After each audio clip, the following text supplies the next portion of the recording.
Good afternoon. Joining us on the line now is George Larkey. He was born into a white working class family in a small town in rural Pennsylvania and has been active in direct action campaigns for 7 decades. He was first arrested at a civil rights demonstration in March 1963, and his most recent arrest was in June 2021 at the age of 83 during a climate justice march. He has been named Peace Educator of the Year and was given both the Paul Robeson Social Justice Award and the Martin Luther King Peace Award. His book, Dancing with History, A Life for Peace and Justice, tells his story. Welcome to the show, George. Thank you for inviting me. Oh, it's a pleasure. It's so lovely to have you with us. What an amazingly interesting life you've led. Well, it certainly has kept me hopping. So when you first got into campaigning, how did you first get into campaigning? Tell us about that first march that you went on and what inspired you to do it.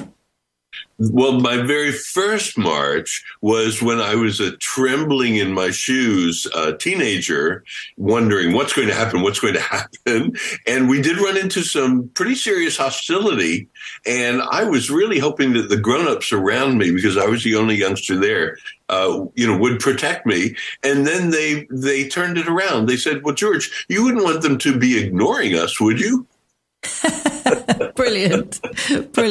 So what made you continue then campaigning?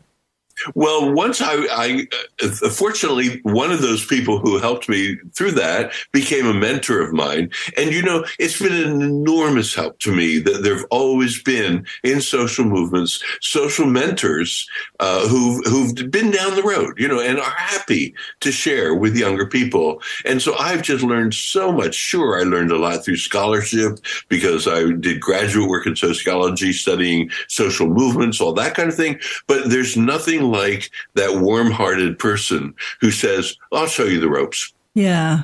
And through all the campaigning that you've done over the years, have you had the privilege of seeing it make a difference? Have you seen some changes because of the campaigning? Oh, yes, enormous difference. This country, the United States, really changed under the impact of the civil rights movement.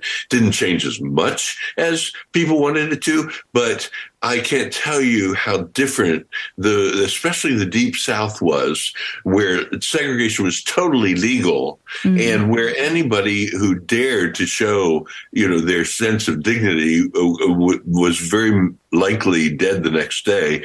The enormous change that happened there, but it's also happened in a number of other situations. We, for example, I think we helped the U.S. government finally realize that it had to get a handle on nuclear weapons. We would have liked to get rid of them and substitute other means of nonviolent defense, but at least they were willing to enter arms agreements with other nations. And they wouldn't have been without a very, very mass movement that was pushing.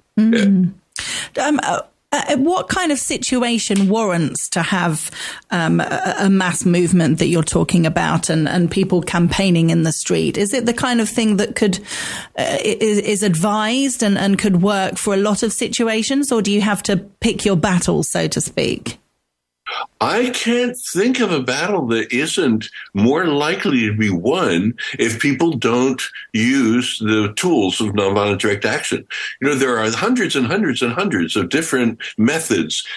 We always think of people surging into the streets, of course, but there are many, many other methods, some of them quite subtle, that are very, very highly effective. And that's why I wrote my book, How We Win, because that's a manual for how to come up with, especially how to create your own, which brings in, the artists. It brings in people who might not think of themselves as, necessarily street people, but actually bring creative brains to the process. It must be difficult sometimes when you've got a group of people campaigning to ensure that everybody's on the same page. Some people might get more carried away and might want to, things can turn to violence, I guess, quite quickly. And there could be lots of people like yourself that absolutely don't want to get involved with the violence. Can it be quite tricky at times? Oh, very tricky. And the wise leader anticipates when it will be tricky and does a couple of things. First of all, they organize trainings and have as many of the people as possible, critical mass if possible, which can only be, 1/10 or 1/20th of a large number. And that can be the critical mass that brings a sense of control and dignity to the demonstration. So that's one thing, is training. And then the other thing that really matters is to organize people into small groups and have them participate, even in a demonstration of 10,000 people, to have them be in small groups who are loyal to each other and look out for each other. Because once people are not simply individuals losing their heads to hysteria, but instead are in self-responsible large small groups, teams, they become way more responsible, and that's what we want. Yeah, there's been a bit of campaigners, I think, have had quite a bit of a bad reputation in recent years, certainly in the UK, for taking things to the extreme and protesting by sitting in the middle of the road and refusing to leave, and therefore causing a massive amount of upset, not just with traffic, but obviously people not being able to get to work, or even worse, people not being able to get to hospital, things like that. How do you know when it's too much? How do you judge what's appropriate and what's not? Well, I've become fairly famous in my country for disparaging that method of going into the streets and stopping people trying to get to school or get to the hospital or someplace.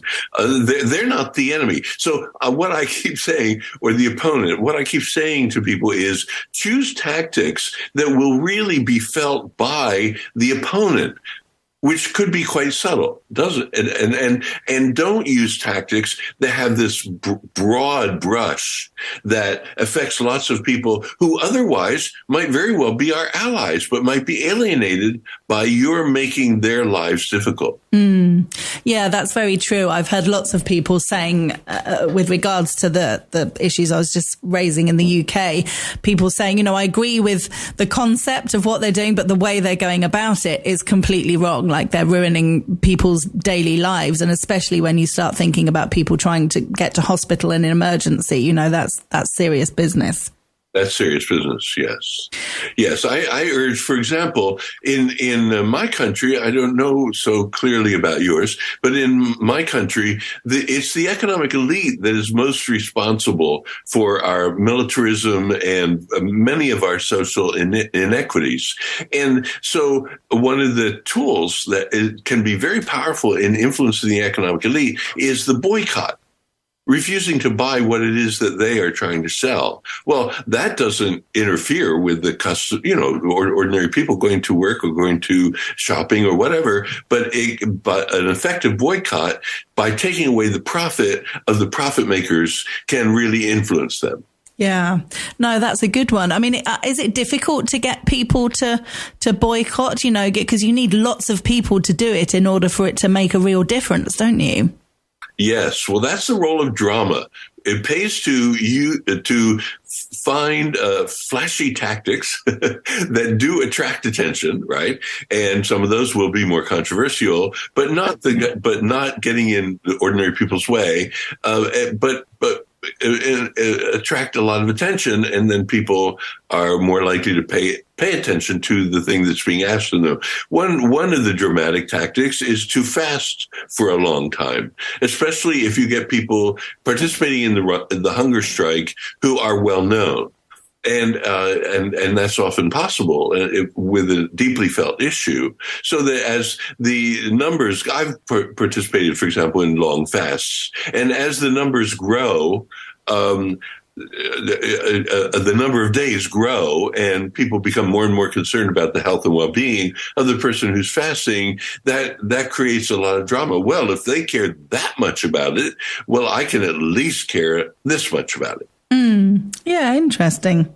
So with regards to the being arrested, I mentioned 2 in the introduction. Has there been more arrests than that? Oh yes, there have been many arrests, partly because that's more drama. You don't have to get arrested in a way that interferes with people's daily lives, but it does create drama, especially if you're well known.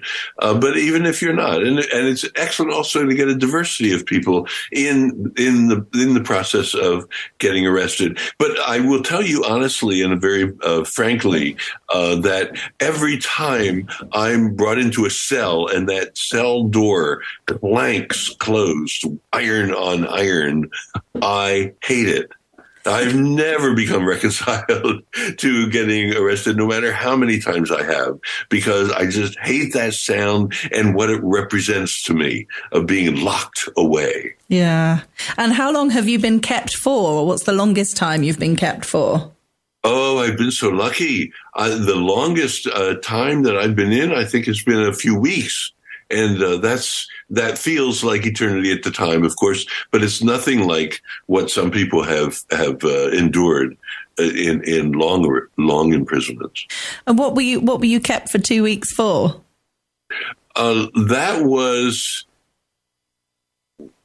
whoa, let me see. Oh, yes, that was trying to get boats. I was in a boat. There were a number of boats that went out into the sea at a port in the United States where the U.S. Navy was sending out ships that were eventually to show up in Vietnam and participate in the Vietnam War. We were very, very opposed to the Vietnam War. And so we were going out, believe it or not, to get in the way with our small boats of the destroyer. Now that we understood was life-threatening, and none of us who would leave in the morning to do that did it without, kissing our dear ones and being clear and having them clear that this was a highly dangerous task. The stakes were very, very high, and when the stakes are very high, I believe it's okay for a really responsible person, even though I was a family person, it's okay to take that responsibility. Plenty of soldiers have families and they risk their lives. I think it's okay for me to risk mine. How did your family feel about it? Oh, they prayed. And they were also enormously respectful of my decision. Oh, so are they proud of all the things that you've achieved or tried to achieve throughout your life with this? Oh, they're so proud. We did a national launch recently in the largest local library in the big city, Philadelphia Library. And my family sat themselves in the front row of the auditorium for the launch. This is for my memoir, Dancing with History, which has them in it. And they sat in the front row. And so, of course, I did a shout out immediately, and they jumped to their feet and they cheered for their, in some cases, their great grandpa. Oh, fabulous. I have 6 great grandchildren. Oh, wonderful. That's lovely. So can you tell us about the most recent time you were arrested, as I say, in 2021, when you were 83? Yes, that was, we were sitting in rocking chairs. We were taking advantage of the fact that this was a grandparents' march from many cities, from city to city, trying to rouse attention to the fact that Chase Bank and other of the banks are fueling climate destruction. They are making a future impossible for many people, but making money today doing that. So we went to Chase Bank, and to dramatize the fact that we were old people, we took rocking chairs. So we blocked the entrance to the bank, not in the usual way, lying down or something, but we sat in rocking chairs and blocked the entrance to the bank. It was very colorful, and of course we got good publicity for that. What are the sweet old people doing in rocking chairs blocking the entrance to the bank? Chase Bank did not like that. No. Oh, brilliant. Good for you. And how do you find out about these issues? You must be part of a big community of other campaigners, and everybody kind of highlights different issues, and then you all get involved and do something about it. Is that how it works?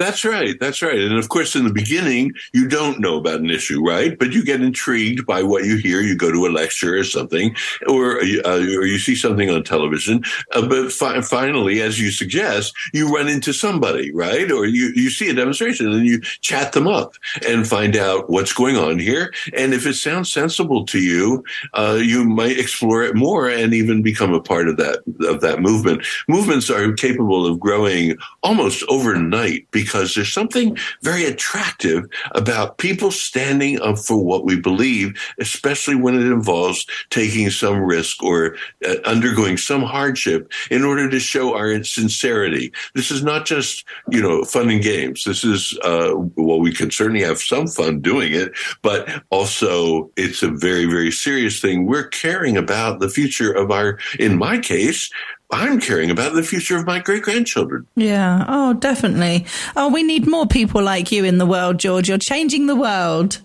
Well, thank you very much. I appreciate this opportunity to share what it's like to be an old activist.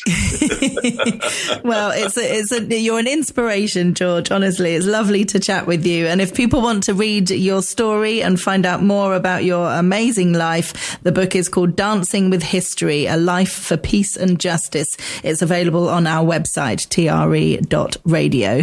George Lakey, thank you so much for joining us and keep it up. Oh, thank you so much for your excellent questions. I appreciate the chance to talk with you.